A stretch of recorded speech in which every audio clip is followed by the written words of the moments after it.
आज की वीडियो में मैच मेकिंग में कुछ राज की बातें समझाने की कोशिश होगी जो मंदिरों वाले पंडित नहीं बताते। मंदिरों वाले पंडितों को वो पता ही नहीं होती, जिससे जो क्लाइंट मंदिरों वाले पंडितों के पास जन्मपत्रियां लेके जाते हैं उनकी इग्नोरेंस की वजह से, क्योंकि मंदिर वाले पंडित ये नहीं जानते होते, इनको अप्लाई नहीं करते। भुगतना किसको पड़ता है? जिसकी शादी होती है। जब ये चीज़ें नहीं कंसिडर की जाती, शादी खराब हो जाती है। तो इसलिए वो बातें आप ध्यान से सुनो। यदि आप खुद एस्ट्रोलॉजर नहीं हैं तो जब किसी आपने बच्चे की शादी किसी के लिए टेवा मिलाना है, लड़की के या लड़की के लिए, पंडित से पूछो कि ये बातें आप ज़रा देख लो, मेरे कहने से इस बातों का ध्यान रखो, तभी हम मैचिंग करेंगे। नहीं मिलती कोई बात नहीं, आपकी 100 कुंडली नहीं मिलती, आपको घबराने की ज़रूरत नहीं है। लेकिन इन दोषों को कभी भी मैच मेकिंग में इग्नोर नहीं करना।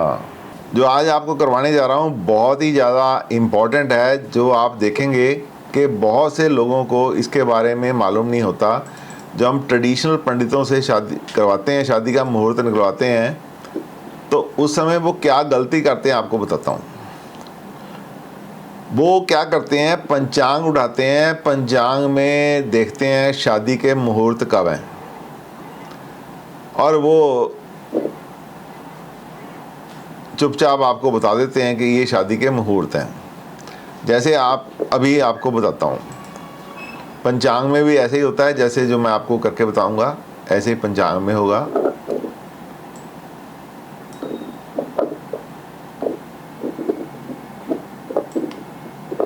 ऐसे ही पंचांग में भी होगा। यहाँ लिखते हैं मैरिज मुहूर्ता 2022, ठीक है जी। 2022 के भी हम सब सितंबर में या दिसंबर में ले चलते हैं, दिसंबर में चलते हैं।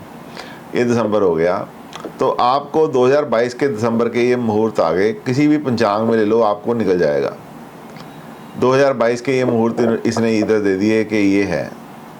ये जो 9 तारीख 8 तारीख का मुहूर्त है, 9 तारीख का मुहूर्त है, ये 7 बजे सुबह से लेके 7 अगले दिन तक है। दिसंबर में ये 7:02 से लेके अगले दिन रात के 2 बज के 59 मिनट तक है। 14 दिसंबर को ये 9 बज के 14 मिनट दिन से लेके 11 बज के 42 मिनट रात तक है।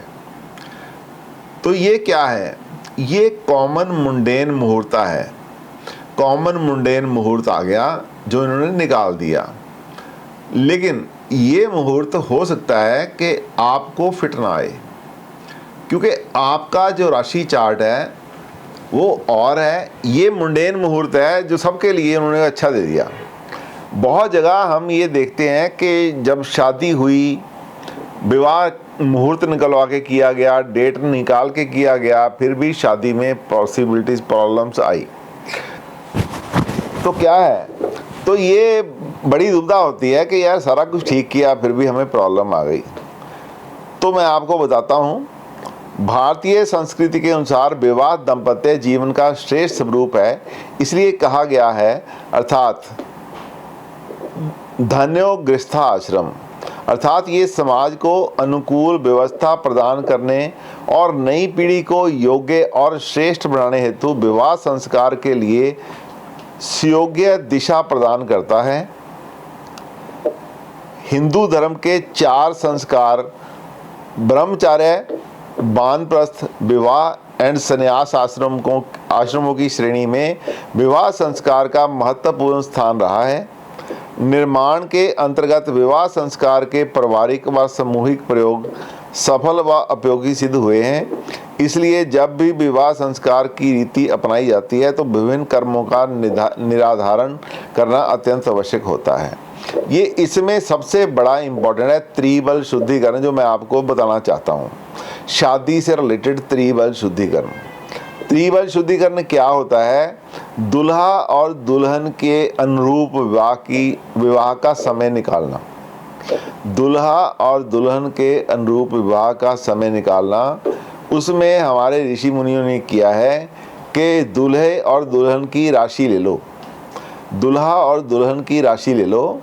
दोनों के विवाह जो होते हैं वो ये होते हैं, जो डेट्स दी होती हैं विवाह की वो सबके लिए होती है, लेकिन पर्टिकुलर विवाह कौन सी राशि के लिए कौन सा है, जो कॉमन डेट्स होंगी वही आपको अच्छी रहेंगी। जो कॉमन डेट है दूल्हे को भी सूट करती है, दुल्हन को भी सूट करती है, उसी में विवाह करना चाहिए। विवाह मुहूर्त का विचार करते समय त्रिबल का विचार करना अत्यंत आवश्यक माना जाता है। त्रिबल अर्थात 3 बल, इसमें हम सूर्य, चंद्रमा, बृहस्पति का बल देखते हैं। त्रिबल में वर के सूर्य का बल, कन्या के लिए बृहस्पति गुरु का बल और वर कन्या दोनों के लिए चंद्रमा का बल विचार किया जाता है। तो इसमें यदि मिलान में सूर्य, चंद्रमा और बृहस्पति का बल कुछ कम या पूर्ण नहीं हो तो विवाह नहीं किया जाता। गुरु का जीवन एवं भाग्य का कारक माना जाता है। चंद्रमा धन व मानसिक शांति प्रदान करता है और सूर्य तेज प्रदान करने का कार्य करता है। इसलिए यदि विवाह के समय ये ग्रह पूर्ण अनुकूल ना हो तो वर एवं वधू को आने वाला जीवन सुखपूर्वक व्यतीत होता है। वधू के लिए गुरु एवं चंद्रमा का बल और पुरुष के लिए सूर्य तथा चंद्रमा का बल का विचार किया जाता है। ये तीनों बल अत्यंत आवश्यक माने जाते हैं। शरीर एवं धन का संबंध पुरुष से बनता है और बुद्धि का बल ही इन्हें नियंत्रित करने में सक्षम बनता है। इसलिए कन्या के लिए गुरु का बल देखा जाता है, क्योंकि शरीर व धन के संवर्धन में गुरु की महत्वपूर्ण भूमिका होती है। यदि ग्रह लक्ष्मी का वृद्धि बल श्रेष्ठ हो तो गृहस्थ जीवन सुख प्रदान करता है। गुरु, सूर्य और चंद्र विचारण, analysis of sun, moon and Brihaspati. तो उसमें है त्रिबल विचार के लिए वर वधू का जन्म राशि से विवाह के समय गुरु, सूर्य तथा चंद्र जिन राशियों में विचरण कर रहे हैं वहां तक गिनती की जाती है। जैसे पुरुष के लिए सूर्य का विचार करने हेतु देखते हैं और उसकी चंद्र राशि से वर्तमान राशि में गतिशील सूर्य यदि गति करने में चौथे, 8वें, 12वें स्थान में आता है तो इस समय विवाह का त्याग करना उचित रहता है। यदि पहले, दूसरे, 5वें, 7वें, 9वें स्थान में सूर्य स्थित हो तो सूर्य का दान, पूजा आदि करके विवाह किया जाता है। यदि सूर्य तीसरे, छठे, 10वें या 11वें स्थान में हो तो विवाह का होना बहुत शुभप्रद माना जाता है। वर कन्या के लिए चंद्र राशि से गोचर का गुरु यदि चौथे, 8वें, 12वें स्थान में भ्रमण कर रहा हो तो विवाह नहीं करना चाहिए। ऐसे समय का विवाह के लिए त्याग करना ही उचित होता है। इसके अतिरिक्त यदि पहले, तीसरे, छठे, 10वें स्थान में गुरु हो तो उसकी पूजा एवं दान करा के ही विवाह का विचार शुभकारक होता है। यदि दूसरे, 5वें, 7वें, 9वें और 11वें स्थान में गुरु हो तो विवाह करना शुभप्रद माना जाता है। चंद्र विचार के लिए वर एवं वधू की चंद्र राशि से गोचर का चंद्रमा यदि चौथे, 8वें और 12वें स्थान में पड़े तो अशुभ माना जाता है। यदि अन्य सभी स्थानों पर चंद्रमा का गोचर को विवाह के लिए शुभ माना जाता है। तो इसलिए क्या होता है कि हम दोनों की राशियां लेते हैं, दोनों की राशियों से विचार करके ही जो विवाह दिए होते हैं, जो विवाह की डेट्स दी हुई होती हैं, दोनों की राशियों से विचार करके दी होती हैं। लड़कों के लिए एरी साइन से जो देखना होता है, लड़कियों के लिए एरी साइन से जो देखना होता है वो भिन्न है। आपको मैंने पढ़ के सुनाया कि लड़कों के लिए क्या देखना है, लड़कियों के लिए क्या देखना है। ये देखने के बाद विवाह की तिथियां दी हुई होती हैं, लेकिन उन तिथियों में जो कॉमन होता है वो हमें देखना होता है। जो डेट्स कॉमन आएंगी, जैसे सपोज करो हम जनवरी में विवाह देख रहे हैं, जनवरी 2023 में विवाह रह रहे हैं, एरी साइन लड़के का है, लड़के को आता है 5 तारीख, 7 तारीख, 10 तारीख, 20 तारीख। और लड़की का भी देखते हैं, लड़की का साइन है लियो, तो लड़की का जब देखते हैं उसमें 5 आता है, 7 आता है, 21 आता है, 22 आता है, 24 आता है। तो हमें क्या करना है, जो 5 और 7 दोनों का कॉमन आ गया हमने उसी को देखना है। बाकी हमें नहीं करना, बाकी शादियां हमें नहीं करनी है। जो उनका कॉमन आएगा वही हम किए वही देखा जाएगा। तो इसलिए ये जनरली पंडित लोग नहीं करते हैं, त्रिबल शुद्धिकरण नहीं करते हैं। त्रिबल शुद्धिकरण ना करने से बहुत सारी प्रॉब्लम्स जो है वो जन्म लेती हैं, जिसका कारण मैंने आपको समझा दिया है। कन्या की चंद्र राशि से गोचर में गुरु यदि चौथे, 8वें, 12वें स्थान में भ्रमण कर रहा हो तो विवाह नहीं करना चाहिए। ये देखो एक बात है, जब ये आता है तो यदि ऐसे में कोई व्यक्ति शादी कर लेगा तो प्रॉब्लम आएंगी। तो ये आपका कोई भी पंचांग रहा हो, उसमें विवाह शुद्धिकरण जो मुहूर्त होता है उसके आगे त्रिबल शुद्धिकरण मुहूर्त होता है। मैं आपको फोटो खींच के भेज रहा हूँ, 273 पेज जो मेरे पास पंचांग है, इसके 273 पेज पे है। कोई भी पंचांग हो, ABCD कोई पंचांग हो, वो मैं आपको 1 मिनट दो मुझे।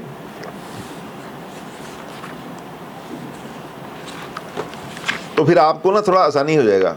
अभी आपके पास आ रही है फोटो, तो अब तक जब तक समझ लो, यदि हम ऐसा विचार नहीं करते हैं तो ऐसा विचार ना करने से कई बार, जैसे यही अभी देख लो कि कन्या की चंद्र राशि से गोचर का गुरु यदि चौथे, 8वें, 12वें स्थान में भ्रमण कर रहा हो तो शादी नहीं करनी चाहिए। ऐसे समय का विवाह के लिए त्याग करना ही उचित रहेगा। इसके अतिरिक्त यदि तीसरे, छठे, 10वें स्थान में हो गुरु तो उसकी पूजा एवं दान करा के ही विवाह का विचार शुभाकार किया जाए। यदि दूसरे, 5वें, 7वें, 9वें और 11वें भाव में गुरु हो तो विवाह करना शुभप्रद होगा।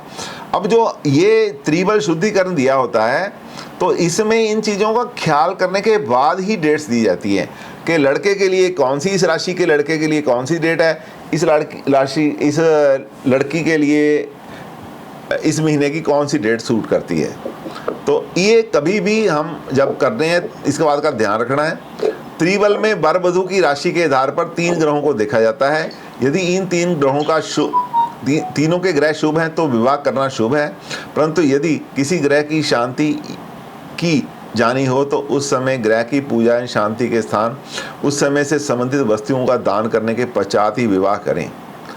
ऐसे लाल पूजा, पीली पूजा, जो लाल पूजा है इन ग्रहों से संबंधित पूजा में सूर्य की पूजा को लाल पूजा कहा जाता है, पीली पूजा बृहस्पति की पूजा को पीली पूजा कहा जाता है, ये उनकी भाषा है। अब त्रिबल शुद्धिकरण के मैं आपको एक बताता हूँ, मैंने पंचांग जो है आपकी ग्रुप में भेज दिया है।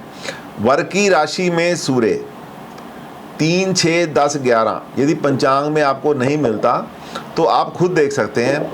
वर की राशि से सूर्य 3, 6, 10, 11 में शुद्ध है। यदि 1, 2, 5, 7, 9 में होगा तो अशुभ है। 1, 2, 5, 7, 9 में होगा तो अशुभ होगा। यदि 4, 8, 12 में होगा तो कभी भी शादी नहीं करनी चाहिए। कन्या की राशि में गुरु 2, 5, 7, 9, 11 में है तो शुभ है। यदि 1, 3, 6, 10 में है तो पूज्य है, और यदि 4, 8, 12 में है तो कभी भी ये शादी नहीं करनी चाहिए। दोनों की राशि से चंद्र 3, 6, 7, 10, 11 में अच्छा है। 1, 2, 5, 9, 11 से पूज्य है, और 4, 8, 12 में ये कभी भी नहीं करना चाहिए। प्रश्न छोटा है लेकिन इसका अर्थ बड़ा है। जैसे मैंने आपको अभी पंचांग भेजा है, आपकी हॉरोस्कोप में भेजा है, आपके ग्रुप में भेज दिया है, you must have got it. तो अभी आप देखिए, आपको मिला होगा। मैं भी वही खोलता हूँ आपकी सुविधा के लिए, वही खोल लेता हूँ ताकि आपको अच्छे से मैं समझा सकूँ। एक पेज भेजा है, ऐसे ही पूरे एरी साइन से लेके पाइसिस साइन तक, मेष राशि से लेके जो मीन राशि तक ये सारा होता है। प्रवीण 2 सर मीन्स जो मैच मेकिंग है उसमें अगर एक का ओके है और दूसरे में वो वैसा नहीं होगा तो वो डेट को शादी नहीं की जाएगी। ओके। वो शादी यदि हो जाएगी तो खराब हो जाएगा, इसीलिए लोगों के रिश्ते खराब होते हैं। अब आपको शेयर हो रहा है, ये मैंने स्क्रीन शेयर की है पंचांग वाली जो आपको भेजी है, शेयर हो रही है? यस हो रही है। तो अब देखिए, सपोज करो लड़के की राशि है कर्क, लड़की की राशि है मिथुन। लड़की की राशि है कर्क, लड़की की राशि मिथुन है, और लड़के की राशि है कर्क। तो हमने सपोज करो जुलाई में, वो बोलते हैं जुलाई की निकाल के दो हमें डेट, ठीक है जी, जुलाई की हमें डेट निकाल के दी जाए तो क्या देखेंगे उसमें, हम देखेंगे इसको कि देखो ये जो जुलाई है यहाँ से 3, 4, ये तो लिमिटेड टाइम है, 9, 8, 9, 18, 19, 20, 21 इसके लिए शुद्ध है। तो हम लड़की की देखेंगे उसी समय, लड़के की कर कैसा, जुलाई में लड़के के पास 18, 19, 20, 21, 23, 24, 25, 30, 31 सारी ठीक है। अब लड़की की देखेंगे, लड़की की है जेमिनी, जेमिनी में जाएंगे, जेमिनी में देखेंगे लड़की के पास 3, 4 है, 5 की डेट खंडित है, 7 की भी खंडित है, उसके बाद 8 है, 9 है, 18 है। अब जो दोनों में डिफरेंस है आप देख रहे हैं, तो 18 लड़के के पास नहीं है, कर्क राशि में 18 नहीं है इधर।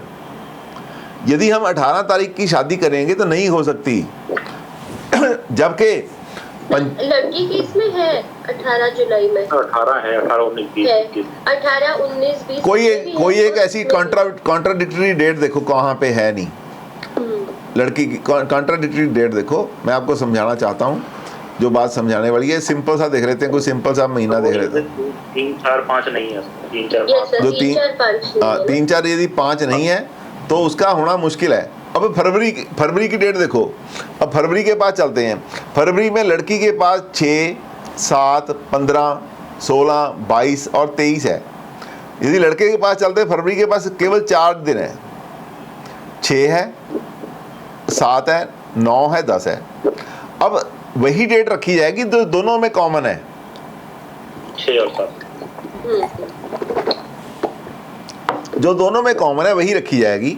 अब यदि इसी को मैं देखूं, शुद्ध विवाह मुहूर्त जो है वो तो दिए होंगे, शुद्ध विवाह मुहूर्त है जो वो तो दिए ही होंगे, महीने में दिए होंगे और भी दिए होंगे, लेकिन हमने वो कॉमन देखने हैं कौन से हैं। शुद्ध विवाह मुहूर्त यदि लेते हैं, मैं आपको बताता हूँ, तो हमें देखना है कि शुद्ध विवाह मुहूर्त तो किसी भी दिन हो सकता है, हमें देखना कि क्या हमारे लिए सूट करता है। यदि त्रिबल शुद्धिकरण यदि हम नहीं करेंगे तो हम खता खा जाएंगे कहीं ना कहीं, जहाँ पे प्रॉब्लम इतनी बढ़ जाएगी कि it can lead to divorce, it can lead to death of one person, it can lead to any loss. अब इसका जिम्मेदार कौन होगा? मंदिरों वाले पंडित की शुद्धिकरण करते नहीं है, इसलिए आपको जब भी किसी का विवाह मुहूर्त सेट करना है, शुद्धिकरण के बिना नहीं करेंगे।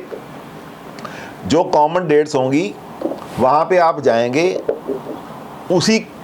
उसी शादी को सही माना जाएगा जो कॉमन डेट है।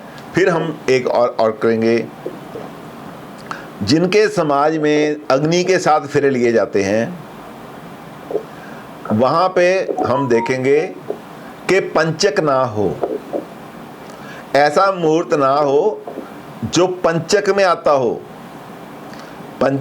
वो मुहूर्त में आग जलाना वर्जित है। यदि किसी की पंचक में डेथ भी हो जाती है तो हम 5 उसके साथ डेड बॉडी के साथ 5 बना के ना बुत से रखते हैं, उसके साथ पूले रखते हैं, सरकड़े के होते हैं, वो कुशा के होते हैं, ताकि और ना ऐसा हो। अब ऐसी गलत दिन जब पंचक चल रही है, भद्रा चल रही है, तो हम शादी नहीं करेंगे। ये मैंने आपको एक सब्जेक्ट बताना था जो बहुत ही इम्पोर्टेंट है मैरिज के लिए, ठीक है जी। ये तो आ गया आपकी थ्योरी आज की जो मैंने आपको बताया है। एक मैंने और भी चीज़ भेजी है आपको, वो है, वो भी भेजता हूँ।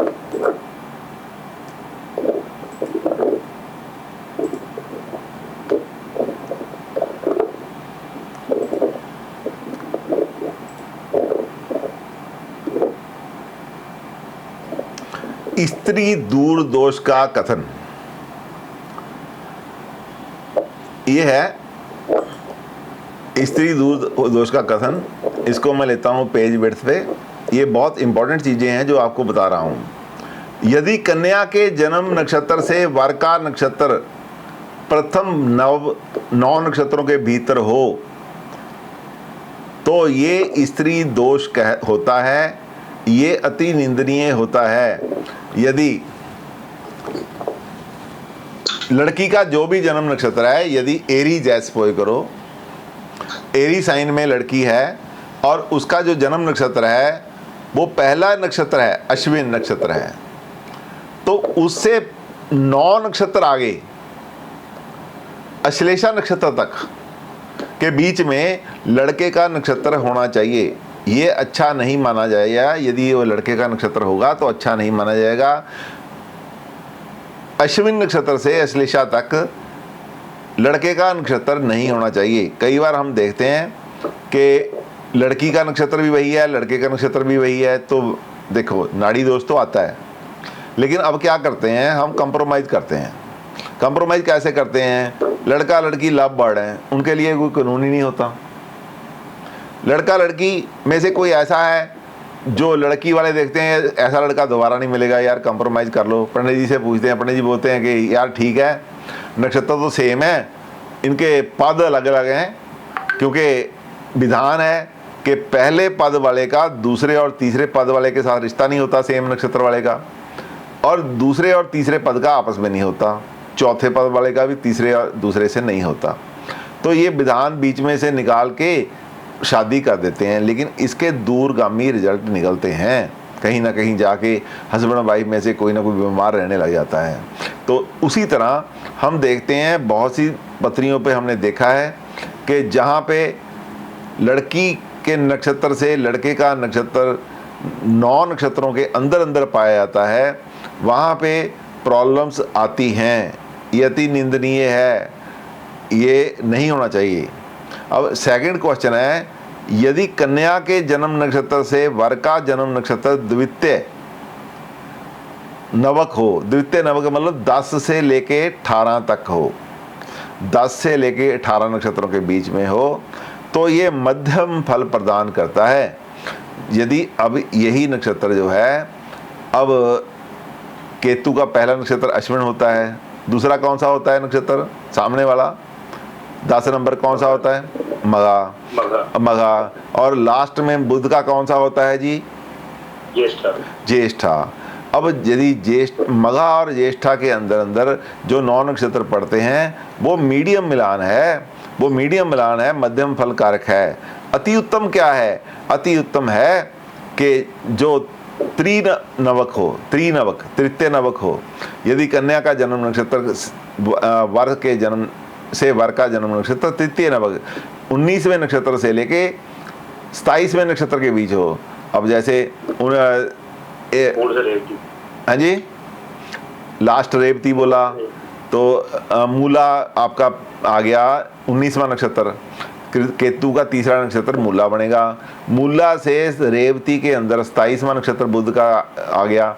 तो अंदर जो सर्वश्रेष्ठ है कि यदि लड़की का जन्म नक्षत्र पहले 9 में आता है तो लड़के का जन्म नक्षत्र जो है लास्ट 9 में आए। यदि लड़की का नक्षत्र लास्ट 9 में आता है तो लड़के का पहले 9 में आए, तो वो सर्वश्रेष्ठ माना जाएगा और ये शुभ लाभदायक होगा। विमर्श मान लीजिए कि कन्या की जन्म अश्विनी नक्षत्र, वो मैंने आपको समझा दिया है। ये एक बहुत ही इम्पॉर्टेंट बात है जो आपकी क्लास के लिए तो ये थोड़ा सा एडवांस है, लेकिन मैंने आपकी क्लास में बहुत सर्वश्रेष्ठ अच्छे पढ़े लिखे इंसान हैं और सबकी तीव्र बुद्धि है, इसलिए मैंने आपको ये यहीं पे करवा दिया है। आशा करता हूँ आज का ये वीडियो आपको पसंद आया होगा, हटके आपने महसूस किया होगा। यदि अच्छा लगा तो काइंडली शेयर कीजिए, सब्सक्राइब कीजिए, लाइक कीजिए। Thank you very much.